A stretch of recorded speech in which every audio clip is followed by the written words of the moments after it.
कृष्णाय वासुदेवाय हरये परमात्मने प्रणतः क्लेशनाशाय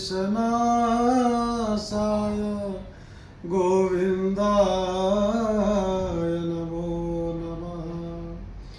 नाम संकीर्तनं यस्य सर्वपापप्रणाशनं प्रणामो दुःखशमनः तं नमामि हरिं परम। जय जय श्री राधे, जय जय श्री कृष्ण।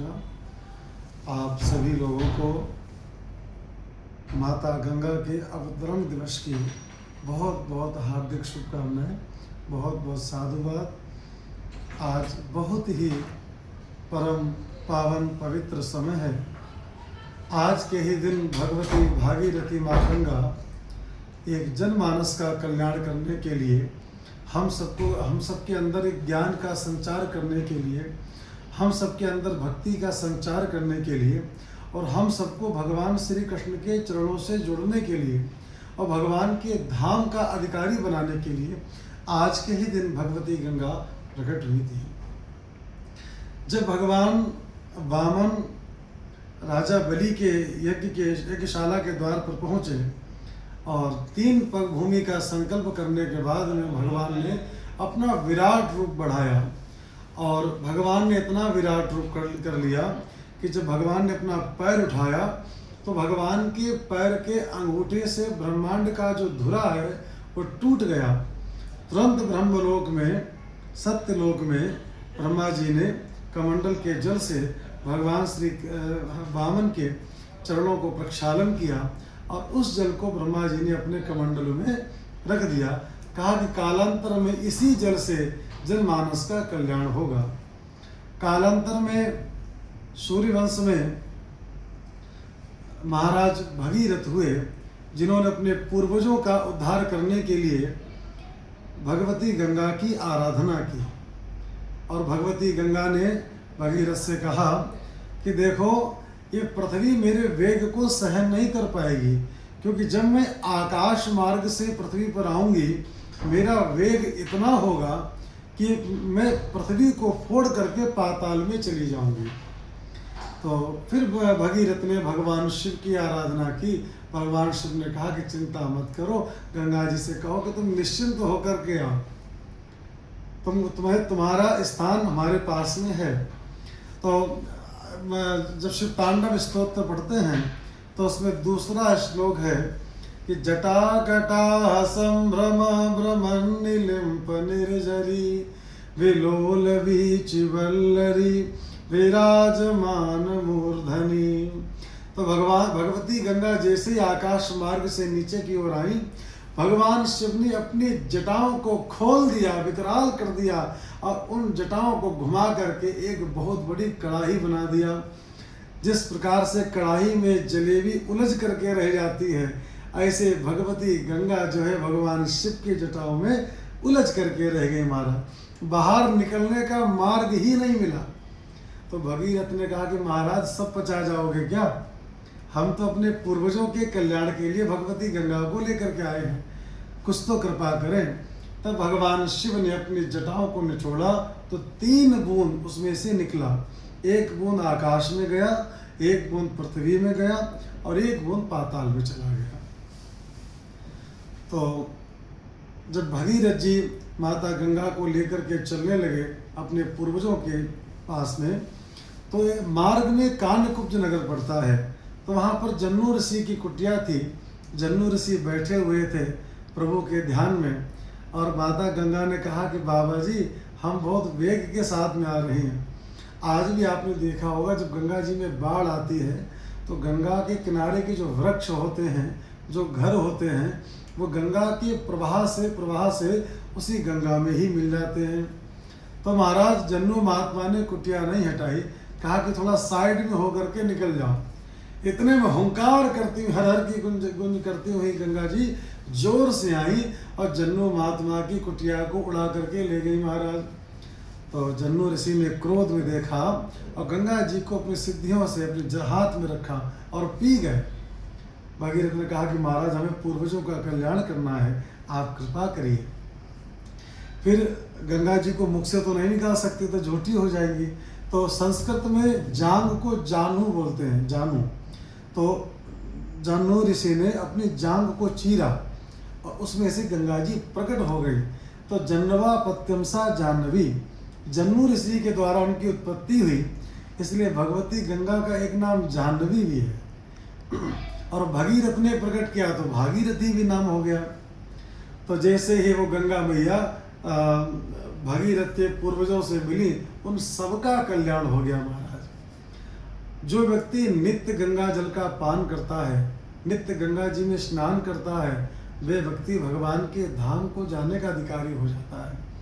मान लीजिए अगर आपके पास में गंगा जी का तट नहीं है, आप नहीं पहुंच पा रहे हैं, लेकिन गंगा जी में आपकी श्रद्धा बहुत है, तो श्रीमद् देवी भागवत जी में एक श्लोक लिखा हुआ है कि गंगे गंगे तियो ब्रूयात् योजनानां सतैरपि मुच्यते सर्वपापेभ्यो विष्णुलोकं सगच्छति।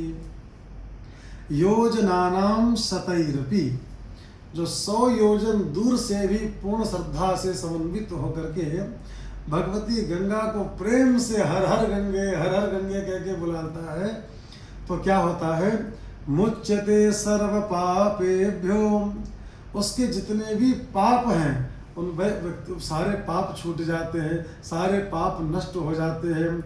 और विष्णु लोकम सगच्छति, और वह व्यक्ति भगवान के धाम को जाने का अधिकारी हो जाता है।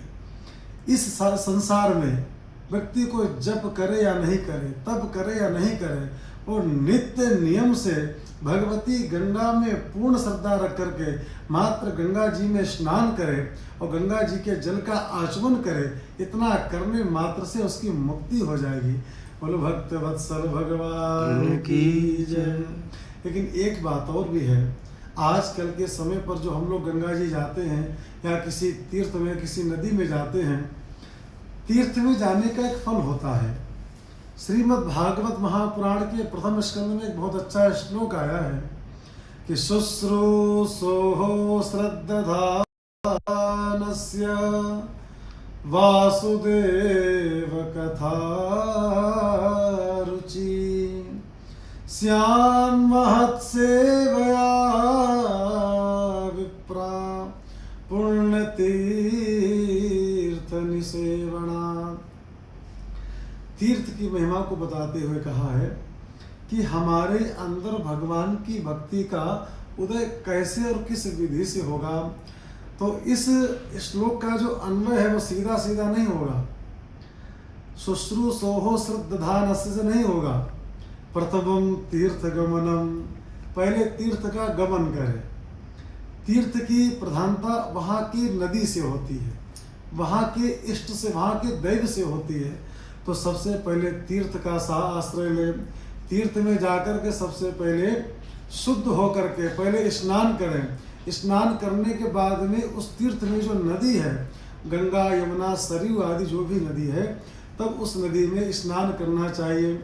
स्नान से पहले भगवती को दंडवत प्रणाम करें, बोले माँ आप तो जगत की जननी हो, हम आप में स्नान करेंगे, तो स्नान करने के लिए ये चरण भी आप में पड़ेंगे। तो चरण आप में पड़े उससे पहले हम अपना माता ही आपके चरणों में रख रहे हैं।